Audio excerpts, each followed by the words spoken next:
You got Wilt. 67 Wilt. Oh, I'm taking 60. Even though rookie Wilt, I mean, he won the league MVP and the rookie of the year, but ain't nobody ever seen nothing like Wilt. So I think that's a little bit different. 67 Wilt, I feel like he was different. Yeah, he definitely changed up his game. We all know, especially Yep. y'all talk about plenty of times on the panel on how much his game changed. But Yep. that year, I'm just trying to help you out with the obvious ones. That Right. year, obviously So 13 so James, okay. 13 Th- James, Curry, Shaq Curry in 16, 2000, Shaq in 2000. Which Elijah Jordan won in one are you picking? 94. I'm You taking said Jordan in Elijah won 92. 94, I'm taking Jordan in 92. 92. I'm taking Jordan 92 over because the 88 Jordan, I think 89 Jordan was better than him. And Okay, I catch a lot of heat for that. But I think 89 Jordan was better than 88 Jordan. I think he was a better okay. distributor. I think he was a better distributor, a better playmaker. I actually think he was better on defense too. I know that sounds ridiculous considering, and if we being honest, 30, it ain't just Jay. They was cooking the books for everybody. They was cooking the books. It wasn't just Yeah. we just found out about it from Jordan. That's what I talked No, we about when I found out said about it. that. Actually, at least for me, like the first time I found about it was actually with John Stockton. But then so far, I haven't found no proof of a king. So far, it's Yep, been two guys. You know what I'm saying? It's not yep, what you know, it's what you can prove. But absolutely. nevertheless, Yep. when we go to me personally, Chill, I thought '96 consider I have some consideration for Jordan because, in my opinion, I think that was arguably his best defensively. That's where you saw one, he had the motivation, obviously, again losing to Orlando, coming Sure. in better shape, and then number two, in my opinion, I thought from a cerebral standpoint, that's when we saw Jordan's defensive IQ go to another level. Well, he Even wasn't though he Air wasn't Jordan no as more. He wasn't no, Air yeah, he Jordan no wasn't more. that explosive, but he Sure. was definitely smarter. He was Hmm. definitely smarter, definitely a little stronger, and you definitely saw him make less mistakes. He gambled way less than 96. 96 don't I think 96 Jordan don't get enough credit for his defensive prowess. And then so obviously you stuff like that with 72 and 10, you know what I mean? So but nevertheless, I think that deserves consideration. I think If Westbrook, here's the yeah. thing, if they and I could get with you on that 30 if they didn't win 69 games the next year. What does that have to do with 72? 72 is I, better. What are you talking about? and here's why. And this is why the monkey wrench gets thrown in it for me. Because you mentioned Because this, you mentioned it on the panel too. I yeah, always want to ask the question. this is why the monkey wrench gets thrown in it for me because the MVP committee they screwed this up. Jordan should have won the Mm, league MVP in 97. Malone should have won it in 98. He won yeah, it in 99. They screwed those 2 years up. It should have been Jordan in 96 and in 97. It should have been Malone in 98 and in 99. They get those two screwed up. So the fact that he didn't win it in 97, even though they were right there, I mean, I think they won 69 games that year. They were just as good. He still was just as good. He was still just as good. I don't think that they gave it to Malone because they didn't want to give it to Jordan again. I thought they screwed up. I do. So with that being said, the fact that he had a similar season, it's very similar to what happened in 88 and in 89, which I thought he was better in yep. 89 than he was in 88, and they gave him the league MVP. I thought he was Mm. better. I thought he was better in terms of being cerebral and being smarter. Like, I'm back. I got this thing figured out again. I thought he was better in 97 than he was in 96.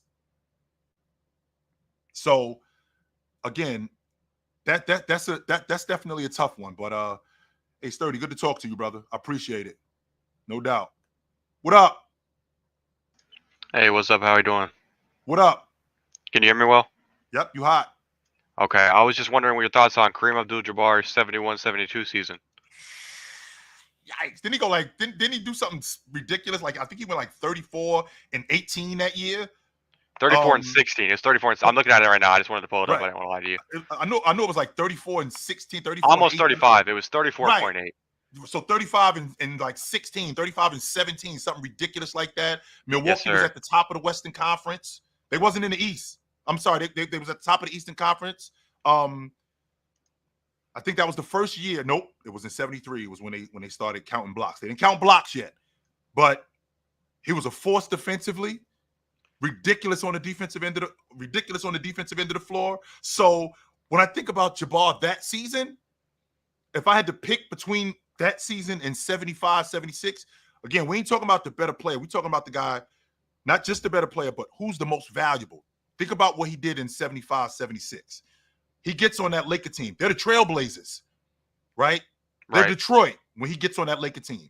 And if the format is what it is today, they make the playoffs. It went to the division winner, even though Milwaukee had a better record than Right. them. Right. They end up making the playoffs, and Milwaukee ends up missing the playoffs. That's why they missed the playoffs, off the strength that they had a better record. If the format was what it was today, he would make the playoffs. That would definitely happen. But Right. if I had to choose between those two, I got to go with 75, 76 because he was more valuable to that crew. Even though the stats don't match up, you just think the value right there just.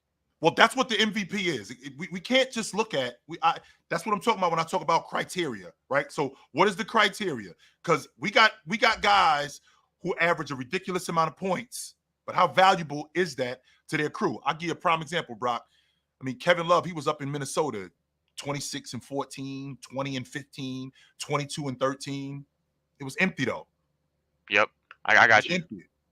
So you just think that I heard you kind of say the same thing about Luka Doncic. You said you thought it'd be a lot better if it was 25 points instead of maybe 30.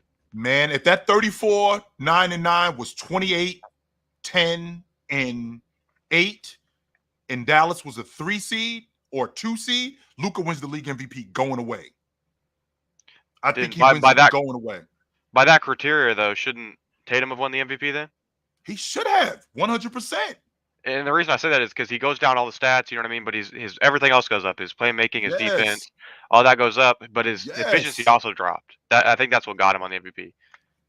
Is his efficiency dropped. And his scoring dropped also. 100% his scoring dropped. Well, right. But that's going to happen when you add Kristaps Porzingis and an all-star as well in Drew Holiday. Sure. I mean, he gave up a lot of the offense to those guys. So that's going to happen. I'm not faulting him for averaging less points. I'm faulting him because he was taking, and I'm a Tatum guy, okay? So I'm not just up here trying to fight with you on Tatum like everyone else does. Right. My point is that he takes ill-advised shots, and we both know that. Mm-hmm. Sometimes he goes down the lane, he settles for that three. Man, take that guy to the basket. I watched him pulling up in Orlando, right? Franz Wagner, I'm not knocking him, great defender, great player. Man, you're shooting contested threes, and Franz Wagner says, "Take him to the rim." He did let guys off the hook. He does do that instead of taking guys to the rim because he can finish at the rim. And I'm watching him against, and I don't get off this. I know you're trying to talk about MVP, not just Tatum. But I'm watching him against better defenders, and Bam Adebayo and Evan Mobley. He takes him to the rack, man. He's dunking it. He's getting tough layups on him. So I don't understand why against worse defenders, he's like, well, I'm going to shoot the contested three against them. Right. When better rim protectors, he can take them. One more player real quick, if you don't mind me asking about thoughts on 96, 94 Oscar Robertson. And I got the stats pulled up if you need. Oh, sure. I mean, Oscar ended up winning the league MVP that year. That was the year he didn't average a triple double. That's why everybody barely. I think he was like 39 and 9, something crazy like that. It was 31. I'm looking at the stats. 31, 11, 9.9 rebounds. So like he didn't, right, but he did. He was. Right. Right. So he was 30. So he was 31, 10, and 10. Right. I do get that. And Cincinnati was a lot better. I think they finished in second place in the Eastern Conference that year. Yeah, I think they finished in second place in the Eastern Conference, which, that's a feat considering you got to deal with the Celtics as much as they did. And the fact that he did what he did running with Wayne Embry, I think you have to consider that. But I don't talk about him. I don't know much about him as a young guy. I really don't know much about Oscar Robertson. No, Wayne Embry. Oh, Wayne Embry, glass cleaner, not just glass cleaner. He was real good around the bucket. He was a real good defender too. Yeah. Okay, I'll have to look at some tape of him. I try to look at some of the older guys so I can talk ball with guys like you and not actually know what I'm talking about. Do you think Oscar Robertson's 63-64 season was better than Russell Westbrook's 2017 season or no? Well, if I did, then I would have to use the same logic that I use with Jabbar. I got to use that logic with Russ because we all thought that, and I'm definitely guilty of this. I thought Oklahoma City was going to be garbage after they lost KD. Right. I did not think that they were going to be very good. Right. I think they lost Ibaka that year too. I don't think he was there anymore. So, I mean, we rolling with Andre Roberson, and the fact that Russ does what he does. He led the league in scoring. I think he was second in the league in assists, and he averaged double-figure rebounds. And he took that team, which at that time, the Western Conference was a nightmare, right? So, a 46 win team. I wasn't a big fan of Russ winning the league MVP. I wasn't. But if you're asking me, I'm sorry, I'm not trying to cut you off. You weren't a fan, I thought, because he did it again and then he didn't get the MVP. It's Not not only so that that, he didn't deserve it. no, that's not. It's not only that. That's part of it. Okay, But the I'm reason why I'm listening. not a big fan of it is because of the fact that winning matters when you win the league MVP. And I watched Russell Westbrook and that Oklahoma City Thunder team finish in sixth place. I saw Jordan in the 88-89 season. He went 33-8. He went 33-8-8. That Jordan was better than the Jordan who won the league MVP. He didn't sniff the league MVP in 88. And they finished in sixth place. He didn't Right. sniff it. He didn't come close to winning it. But you give it to Russ, right? You give it to Russ off the strength that he was more valuable. When Jordan's second best player was Sam Vincent, his third best player was Charles Oakley. That's who he was running with So who do at you that think time. impacted their team more on those two teams? Do you think Jordan impacted his team more, or do you think Russell Westbrook impacted his team more in Oklahoma? I think they looked to Jordan more, man. He had a rook, Scottie Pippen, Sam Vincent. I mean, I think Charles Oakley made the All-Star team that year. And that was off the strength of playing with Jay. But Right. when I look at what Russell Westbrook did in terms of his impact, they were garbage when he was off the floor. Let's be clear about that. When he Yep. was out the game, they were trash. I can Yes, say the sir. same thing about the Bulls. They were awful because Jordan was their whole offense, just like Russ was their whole offense. The scorer Right. that he was, the defender that he was. I think it was Jordan. Okay. Yep. Well, All I right, am out brother. of questions for you. Thank you Yep. so much for bringing Good me to up talk here, to you, man. brother. Yep. What up, brother? What up, Joe? You hear me? What's up, brother? What's up? What's up? What's up? So, in terms of the top 10 MVP season, Sure. you know what? It's I want to go in backwards. I'm gonna say Giannis was the last all-time great MVP season. I think the 2020 season.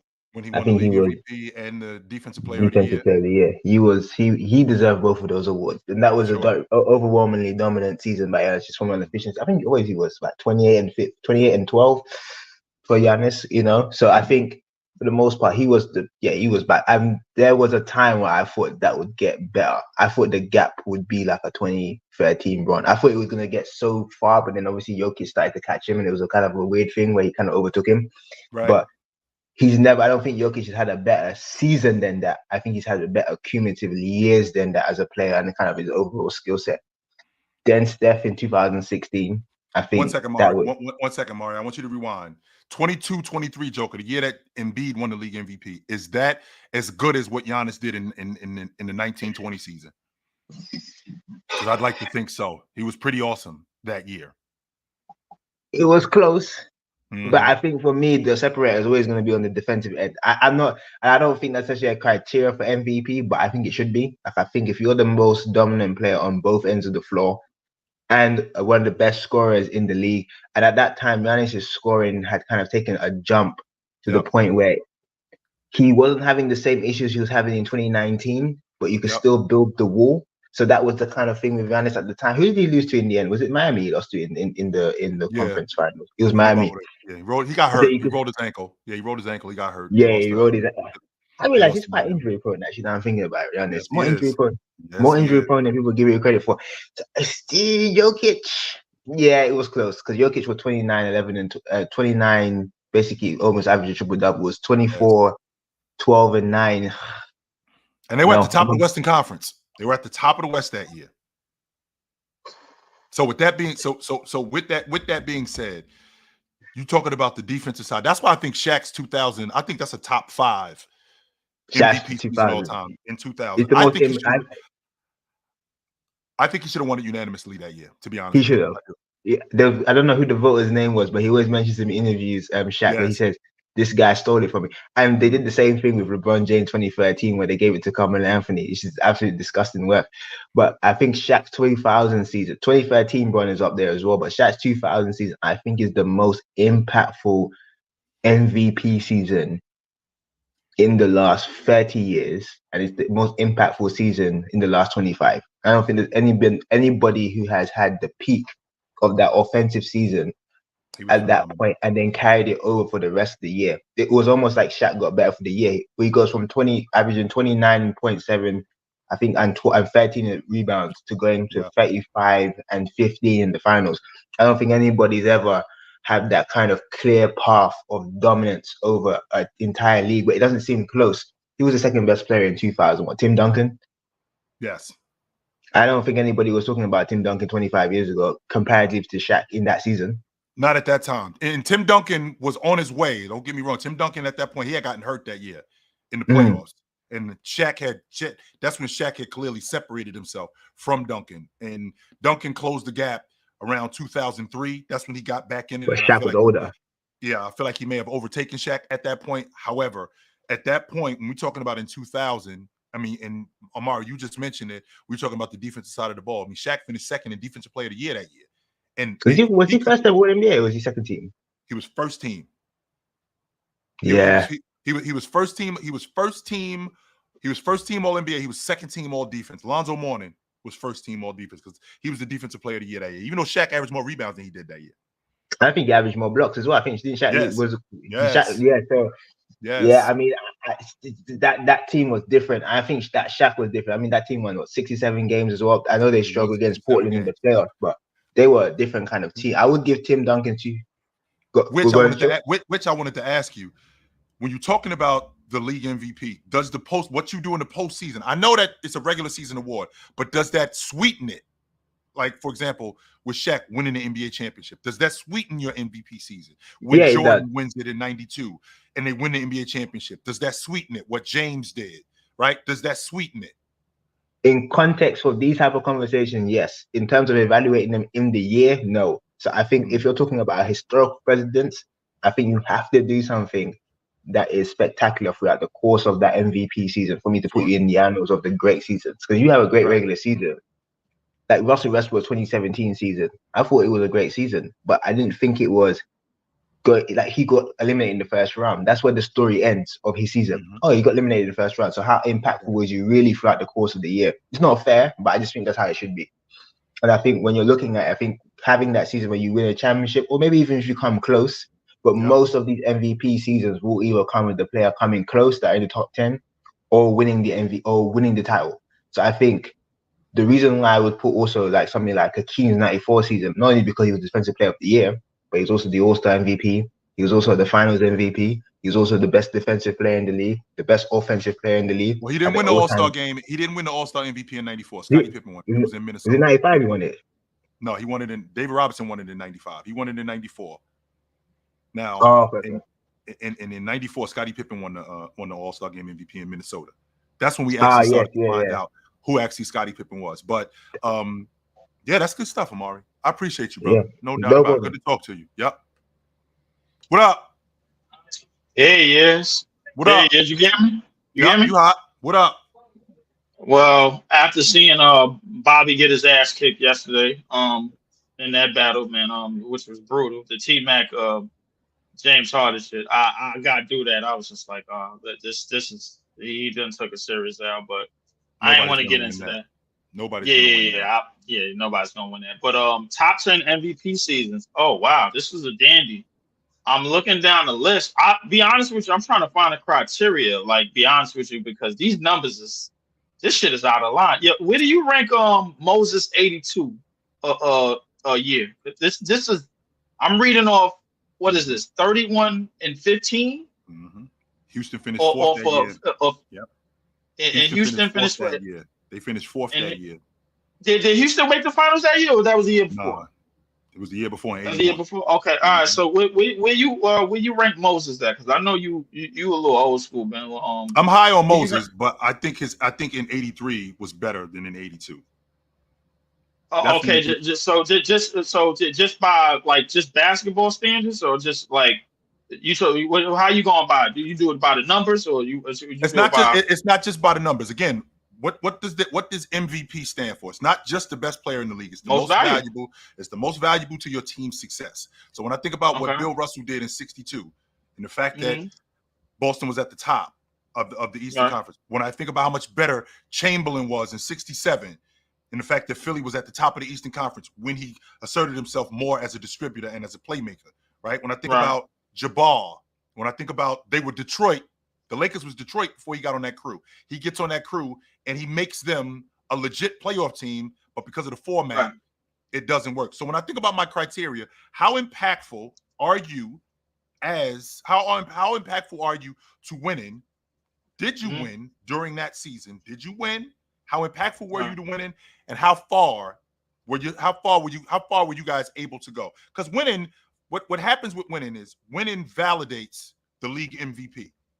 That's why I think that's why I feel like when you're talking about the best MVP seasons, when they won the championship, I feel like it validated it even more. So what Olajuwon did in 94, what Jordan did in 92, what Bird did in 84, stuff like that. I feel like that validates the league MVP season more.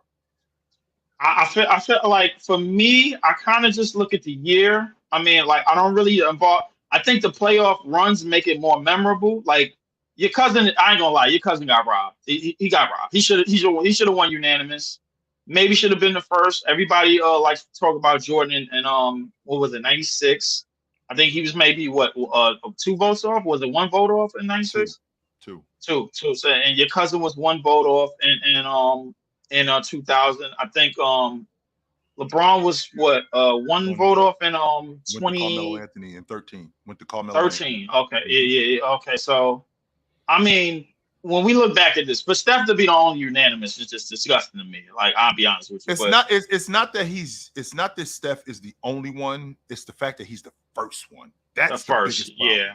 Like, that's the if he was unanimous and it was 3 other dudes that did it before him, I don't think people would be tripping on him. Of course. I mean, well, because when I look back at that year, we think of 73 wins. Obviously, winning matters. That's the highest criteria on the list. 30 points in 30 minutes, leading the league in scoring, leading the league in points per minute per 36, or some shit like that. 50, 40, 90. Like that was the only year he did anything you can name. That was the only year in his career he did that. That was the only year. That's the only year. That was the only year in his career he did that, and it's hard to do. But to put that as the first unanimous, and now that we know we know, and going back to your cousin in 2000, going back to Jordan in 96, going back to LeBron in 2013. We looking back at it. We just like, man, come on. This is the first. The problem, Leaf, is that now that's the bar. That's what the problem is, right? So when you have a guy, because I'm on record, even though I don't mind Steph Curry winning the league MVP in 2016, I thought Kawhi Leonard. Oh my God, bro! You know how I feel about that. Yo, come on, you died on this sword already. You died. Look, my dead body is on that hill. My dead body is on that hill. Chill town. No funny. I saw the episode when you tried to bring this up. You didn't have nobody on your side on this one. My dead body is up there on that hill. You got shot up, bro. Like you got reloaded. Have you ever seen Street Kings? When whatchamacallit ran up in the shop and got shot in the back, they reloaded up. That was you. Like my dead body is on that hill. I'm dying. Like I'm saying to myself, I'm like, listen, I think for the talking point of it, I think you made a fair point, but it was hard to argue 73-9 that year, let alone argue 30 points a game, which was the league leader in 30 minutes. It was hard to argue. It's just a lot of stuff that year, just in that year in particular. Now I understand that, but to get back to what you were saying, for us now we have a problem with that being the first. Yes, that's what we have a problem with it being. But to go back to the list of the MVPs, I'll be honest with you, like outside of the basketball that I've seen, because I think Tim Duncan 03 year was incredible. I'm not gonna lie to you. I think his 03 year was incredible. I'm not even looking at the numbers, but we looking at a carry job, like in terms of offensive production and anchoring a defense that entire year from start to finish. Yes, number 1 defense in the league and finals MVP. I think that puts the kind of the icing on the cake, because when I think about your cousin, obviously in 2000, when I think about Duncan in 03, when I think about Olajuwon, we didn't even bring up Olajuwon in 94. Yes, I think didn't he win MVP, Defensive Player of the Year, Finals MVP that year? Mm-hmm. When I think about Giannis, the year that Giannis had when he won MVP, Defensive Player of the Year, I think to myself, man, like these are so many trifectas that you can't really ignore as top ones. But the thing is, But when I go through the numbers, you brought up 72, Kareem, and I'm looking at this shit. I'm like, God damn.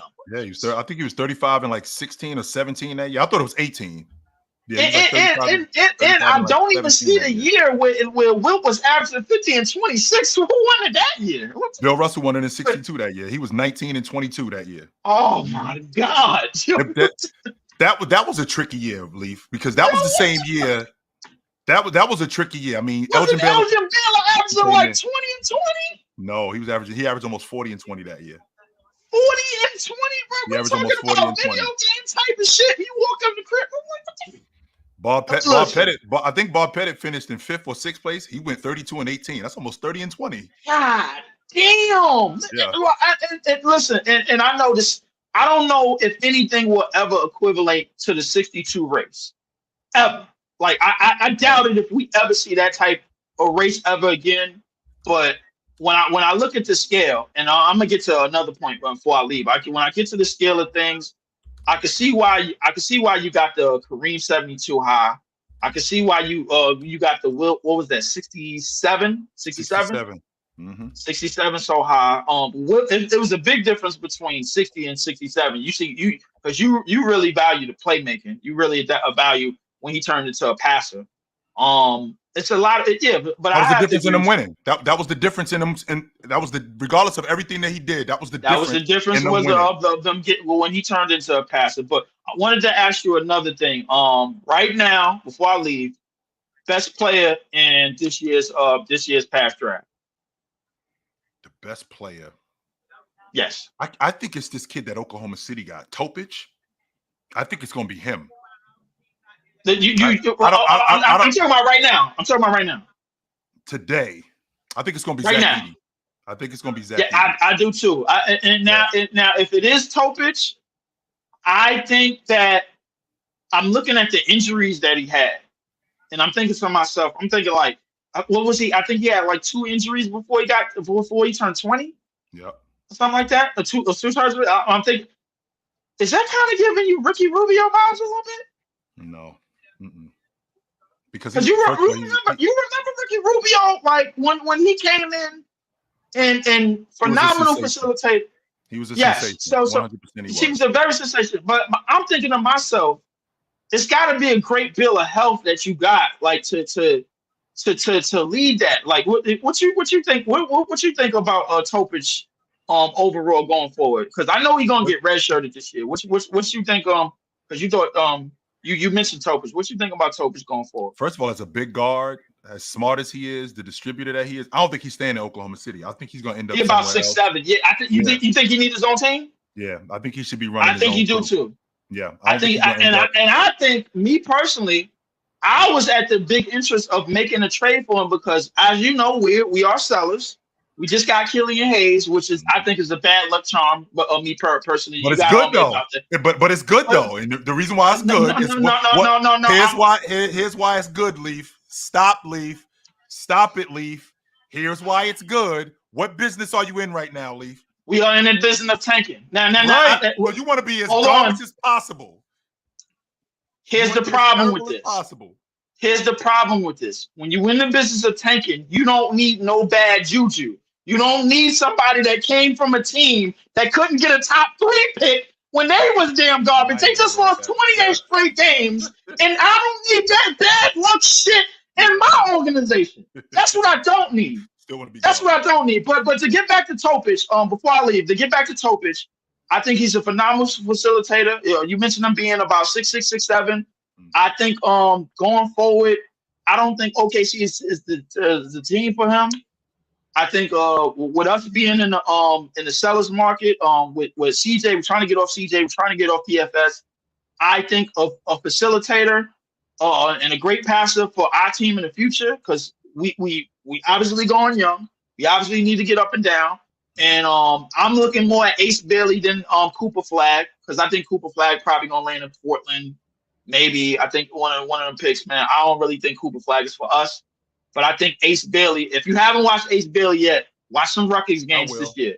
I will. And him and Dylan Harper, I think that this kid is drawing comparisons to T-Mac, Kevin Durant, Paul George, all in one. So realistically, I'm thinking to myself, I'm like, okay, we got the defense with Clowney and Claxton. My thing is if you add some more offensive talent to that, this kid is 6'10", 6'11". He can put it on the floor, drive. He can finish at the basket, contact. He can shoot move without the ball. A lot of stuff going on with these kids in this draft. And to get to what you were saying about but I think Zach Edey as of right now is the best player in this draft, and I'm confident that the Memphis Grizzlies will be a top 5 team in the West. Confident.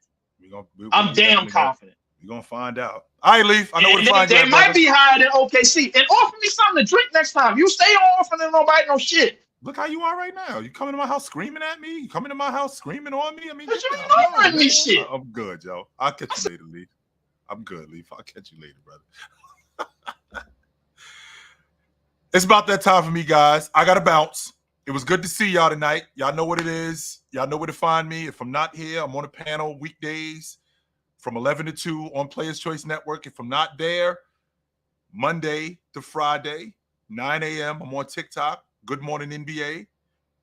Or I'm here Tuesday nights, Chilltown Hoops with my man Tony Tone. We do Fluent and Chill.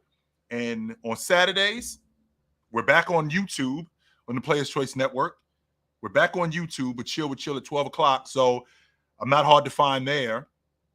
So I'm not hard to find at all. If you're looking for me, all you got to do is hit that subscribe button and you'll definitely find me. So it was good to see you guys tonight. I will see you guys soon. But until then, put on a suit, drink water, don't drink and drive.